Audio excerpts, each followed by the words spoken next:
Assalamualaikum warahmatullahi wabarakatuh. Perkenalkan, nama saya Teddy Alam Saifullah dari Universitas Bina Sarana Informatika dengan NIM 1924145 kelas 19 3A07 Prodi Sistem Informasi. Selamat datang di video presentasi saya. Pada kesempatan kali ini, saya akan mempresentasikan resensi buku berjudul Filosofi Teras karya Henry Manampiring. Buku ini membahas tentang filsafat Stoisme, yaitu filsafat Yunani Romawi kuno yang dikemas dengan bahasa ringan dan relevan untuk kehidupan modern, khususnya dalam menghadapi tekanan mental di era sekarang. Baik, sebelum masuk ke isi pembahasan, saya akan menyampaikan identitas buku terlebih dahulu. Judul buku ini Filosofi Teras, Filsafat Yunani Romawi Kuno untuk Mental Tangguh Masa Kini. Buku ini ditulis oleh Henry Manampiring dan diterbitkan oleh penerbit buku Kompas.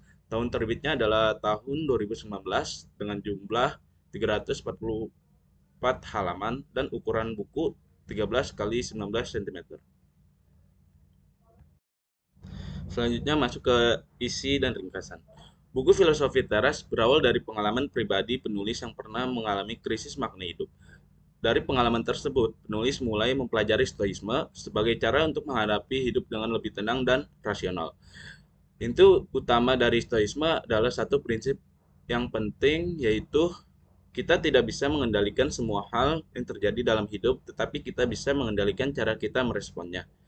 Dalam buku ini, Henry Manampiring menjelaskan bagaimana prinsip stoisme dapat diterapkan di kehidupan modern seperti saat menghadapi kegagalan, tekanan sosial, perbandingan di media sosial, hingga kritik dari orang lain. Bahasa yang digunakan sangat ringan dan sering diselipkan humor, sehingga pembaca tidak merasa sedang membaca buku filsafat yang berat. Selanjutnya ke isi pokok dan pesan utama. Salah satu konsep utama yang dibahas dalam buku ini adalah dikotomi kendali. Dikotomi kendali berarti membedakan antara yang pertama hal-hal yang bisa kita kendalikan seperti pikiran, sikap, dan tindakan kita. Dan hal-hal yang tidak bisa kita kendalikan seperti pendapat orang lain, hasil ujian, atau keadaan di luar diri kita. Penulis ini menegaskan bahwa sumber stres manusia bukan berasal dari peristiwa itu sendiri, melainkan dari cara kita memandang peristiwa tersebut. Sebagai contoh, ketika gagal dalam ujian atau tidak diterima kerja, kita sering menyalahkan diri sendiri.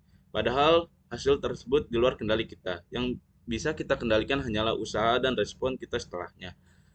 Dengan menerapkan pemikiran stoik, seseorang dapat menjalani hidup dengan lebih tenang dan tidak mudah terbebani oleh hal-hal yang sebenarnya tidak bisa diubah. Selanjutnya masuk ke kelebihan buku. Kelebihan utama dari buku Filosofi Teras adalah bahasanya yang sederhana dan mudah dipahami. Meskipun membahas filsafat kuno, isi buku tetap relevan dengan kehidupan anak muda saat ini.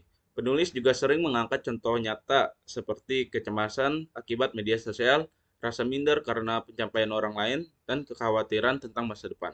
Selain itu, buku ini membaca untuk lebih mengenal diri sendiri dan menyadari bahwa banyak beban pikiran muncul karena fokus pada hal-hal yang tidak bisa kita kendalikan. Selanjutnya kita masuk ke kekurangan buku ini. Adapun kekurangan dari buku ini adalah adanya beberapa bagian yang terasa berulang, terutama terkait pembahasan tentang mengendalikan hal yang bisa dikendalikan.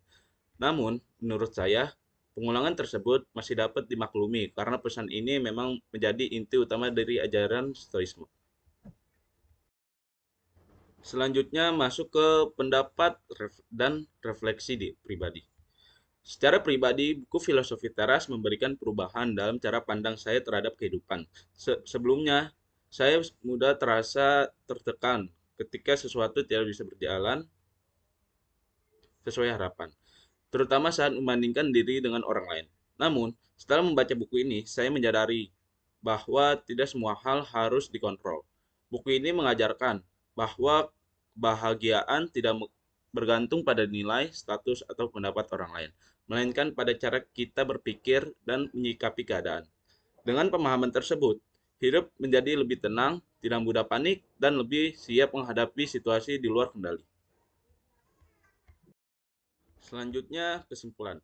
Sebagai kesimpulan, buku Filosofi Teras sangat cocok untuk mahasiswa dan masyarakat umum. Isinya tidak hanya memberikan motivasi, tetapi juga mengajarkan cara berpikir yang lebih bijak dan rasional. Henry Manampiring berhasil menyampaikan ajaran Stoik yang kuno menjadi sangat relevan dengan kehidupan masa kini.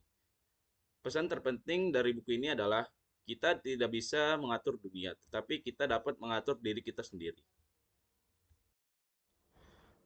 Baik, presentasi resensi buku Filosofi Teras yang dapat saya sampaikan. Semoga video ini dapat memberikan gambaran dan manfaat bagi penonton. Terima kasih atas perhatiannya. Wassalamualaikum warahmatullahi wabarakatuh.